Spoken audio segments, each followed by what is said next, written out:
আসসালামু আলাইকুম। সবাইকে স্বাগত জানাচ্ছি বিডি দর্পণে। আপনাদের সাথে আছি আমি তমা রশিদ। বিশ্বের সবচেয়ে দামি বস্তু কি? এই প্রশ্ন করলে বেশিরভাগ মানুষের যে জিনিসটির কথা মনে পড়ে তার নাম হীরা।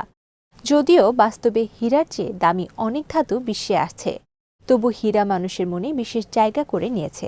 হীরা সৌন্দর্যের প্রতীক। কারো গুণ বোঝাতে হীরের টুকরা উপমা হারহামেশাই দেয়া হয়, আবার উজ্জ্বলতা বোঝাতেও তুলনা করা হয় হীরার সাথে। অলংকার হিসেবে হীরার ব্যবহারের কারণেই এটি মানুষের এত প্রিয় হয়ে উঠেছে। আগের দিনে রাজা বাদশাহদের মুকুটেও শোভা পেত এই দামি বস্তুটি। হীরা কি, কেন এটি এত দামি, আর দুর্লভ বস্তুটি কোথায় পাওয়া যায়, সেসব বিস্তারিত জানাবো আহমেদ বায়েজিদের প্রতিবেদনে।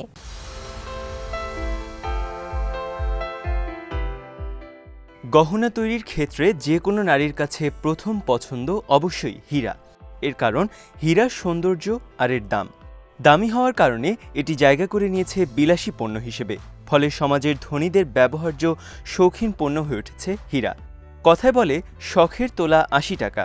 যবে থেকে অলংকার হিসেবে মানুষ হীরার ব্যবহার শিখেছে, তখন থেকেই এটির কদর বেড়েছে বিশ্বে।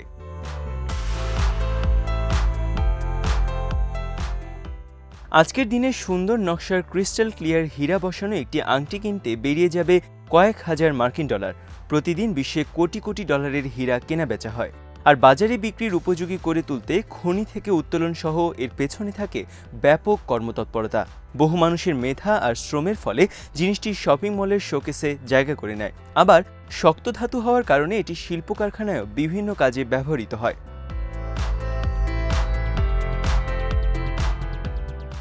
হীরা মূলত একটি ভূগর্ভস্থ প্রাকৃতিক ধাতু। মাটির অনেক নিচে বহু বছরের প্রাকৃতিক প্রক্রিয়ায় সৃষ্টি হয় এই মূল্যবান পদার্থটি। বিজ্ঞানের ভাষায় হীরা কার্বনের কঠিন রূপ। ভূগর্ভে অত্যাধিক তাপ, চাপ ও একটি নির্দিষ্ট অবস্থায় দীর্ঘদিন থাকার ফলে হীরা তৈরি হয়। পৃথিবীর পৃষ্ঠ থেকে ১০০ মাইলেরও বেশি গভীরে ১৫০০ ডিগ্রি সেলসিয়াস তাপমাত্রা ও ৪৫ থেকে ৯০ কিলোবার চাপে কার্বন পরমাণু থেকে হীরায় রূপান্তরিত হয়। আর হীরা তৈরি হওয়ার পর বিশেষ ধরনের অগ্ন্যুৎপাতের মাধ্যমে সেগুলো ভূপৃষ্ঠের কাছাকাছি উঠে আসে।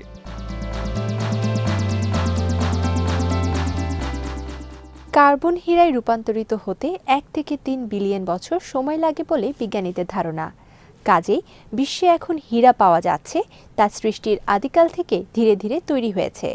মনে করা হয় পৃথিবী গঠন সময়ে এর অভ্যন্তরে আটকে পড়া কার্বন উচ্চ তাপ ও চাপে ধীরে ধীরে হীরায় পরিণত হয়েছে।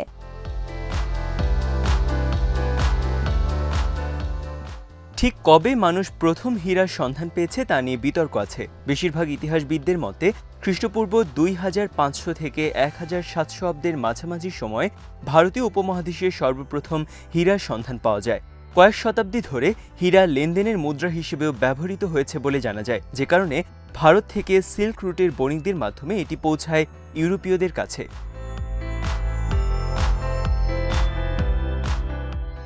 অষ্টাদশ শতাব্দীতে ভারতের বাইরেও বিশ্বের বিভিন্ন জায়গায় হীরার সন্ধান পেতে শুরু করে মানুষ।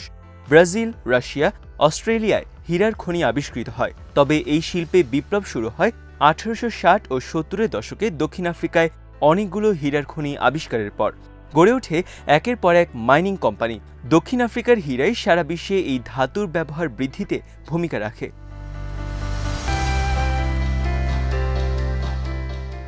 হীরার গুণগত মান নির্ণয় করা হয় কালার, ক্ল্যারিটি, কাট ও ক্যারেট ওয়েট এই ৪টি বিষয়ের মাধ্যমে।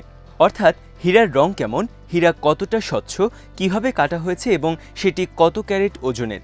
১ ক্যারেট সমান ২০০ মিলিগ্রাম বা ০.২ গ্রাম। খনি থেকে প্রাপ্ত হীরাগুলোর আকার, রং ও স্বচ্ছতায় ভিন্নতা থাকে। তাই হীরাকে নির্দিষ্ট কোনো দামের গণ্ডিতে ফেলা সম্ভব নয়। আকৃতি, রং ও স্বচ্ছতার মাত্রা অনুযায়ী হীরাকে অনেকগুলো গ্রেডে ভাগ করা হয়।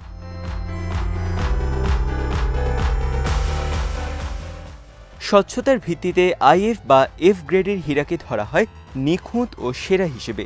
এসব হীরার পুরোটাই খাঁটি কার্বন পরমাণুর স্বচ্ছ স্ফটিক। এতে কোনো কালো দাগ থাকে না। রঙের দিক থেকে হীরায় হলুদের উপস্থিতি যত বেশি থাকবে, সেটির দাম তত কম হবে। এক্ষেত্রে D থেকে Z পর্যন্ত গ্রেডিং করা হয়।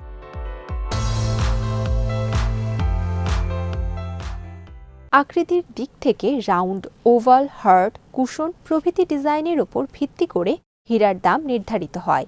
আবার কিছু হীরা আছে দুষ্প্রাপ্য, যেগুলোর দামও আকাশচুম্বী, যেমন রুবি বা লাল হীরা। আরও আছে নীল ও সবুজ হীরা। খনি থেকে হীরা উত্তোলন প্রক্রিয়াও অত্যন্ত ব্যয়বহুল।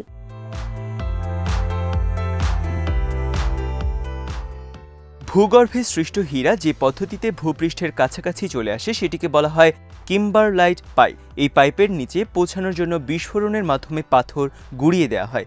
এরপর শুরু হয় খনন, যা পিট মাইনিং নামে পরিচিত। শত শত মন পাথর ট্রাকে করে নিয়ে যাওয়া হয় কারখানায়। ক্র্যাশিং মেশিনে পাথরগুলো গুঁড়ো করে আলাদা করা হয় হীরা। এরপরই শুরু হয় পলিশিং ও কাটিং। আর মাটির অনেক নিচে যে হীরা পাওয়া যায় সেগুলো তুলে আনার প্রক্রিয়াটি আন্ডারগ্রাউন্ড মাইনিং নামে পরিচিত। সমুদ্রের তলদেশে থেকেও হীরার উত্তোলন করা হয়।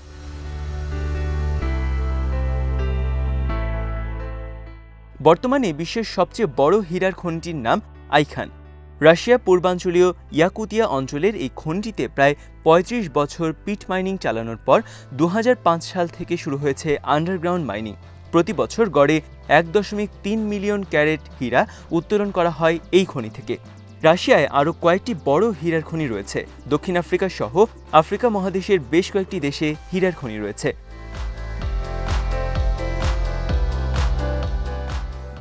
মুকুট বা অলংকারে ব্যবহৃত হীরা যতটা চকচকে দেখায়, এগুলো শুরুতে সেভাবে থাকে না। খনি থেকে উত্তোলনের পর এটিকে অনেকগুলো প্রক্রিয়ার মধ্যে দিয়ে এই চকচকে রূপ দেওয়া হয়। এর মধ্যে গুরুত্বপূর্ণ হলো পলিশিং ও কাটিং। যেহেতু খনিতে পাওয়া প্রতিটি হীরার আকার আকৃতি ভিন্ন, তাই হীরার পলিশিং কোনো অটোমেটিক মেশিনে করা সম্ভব নয়। এজন্য কোম্পানিগুলোকে নির্ভর করতে হয় দক্ষ কারিগরিদের উপর, যারা হাতের সুনিপুণ দক্ষতায় প্রতিটি হীরাকে করে তোলেন আকর্ষণীয়। এই কারিগরদের বলা হয় জেম কাটার।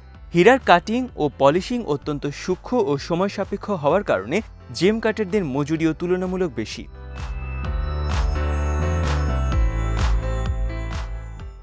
অলংকার হিসেবে হীরার ব্যবহার বৃদ্ধির পেছনে ভূমিকা রয়েছে আর্নেস্ট ওপেনহাইমার নামে এক জার্মান নাগরিকের। ১৯৪০-এর দশকে তিনি মানুষের মাঝে হীরার ব্যাপারে আগ্রহ সৃষ্টির জন্য ক্যাম্পেইন শুরু করেন। এর জন্য শুরুতে বিয়ের পাত্রপাত্রীদের টার্গেট করা হয়।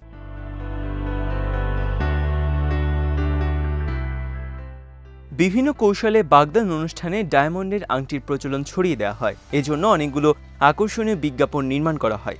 এর ধারাবাহিকতায় ১৯৫০-এর দশকে আরেক বিখ্যাত কোম্পানি ডি বিয়ার্স হলিউড তারকাদের হীরার গহনা পরতে উদ্বুদ্ধ করে, আর তাদের ব্যবহৃত গহনাগুলো নিয়ে চালানো হয় ব্যাপক প্রচারণা। এরপর ভক্তরা শুরু করে প্রিয় তারকাদের অনুসরণ। এভাবেই ছড়িয়ে পড়ে হীরার গহনার প্রচলন।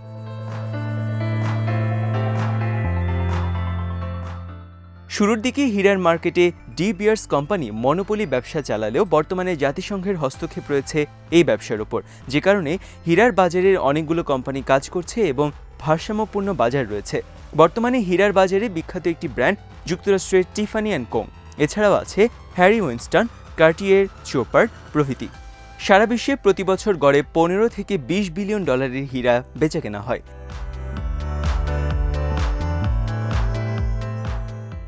একাদশ থেকে ত্রয়োদশ শতাব্দীর মাঝামাঝি কোনো সময় দক্ষিণ ভারতে ১৮৬ ক্যারেটের বিশ্ববিখ্যাত কোহিনূর হীরার সন্ধান মিলেছিল। যদিও পরবর্তীতে এটির ওজন কমে গেছে অদক্ষ কারিগরদের হাতে পড়ে। ইতিহাসের বিভিন্ন অধ্যায়ে মুঘল, ইরানি, আফগান সহ অনেক শাসক গোষ্ঠীর হাত ঘুরে কোহিনূর চলে গেছে ব্রিটিশদের কাছে, যেটি আছে টাওয়ার অফ লন্ডনে। কোহিনূরের সাথে দরিয়া-ই-নূর নামের আরেকটি অত্যন্ত দামি হীরা পাওয়া গিয়েছিল ভারতবর্ষে। ব্রিটিশরা নিজেদের কাছে রেখে দিলেও কোহিনূর মূলত ভারতীয় উপমহাদেশেরই সম্পদ।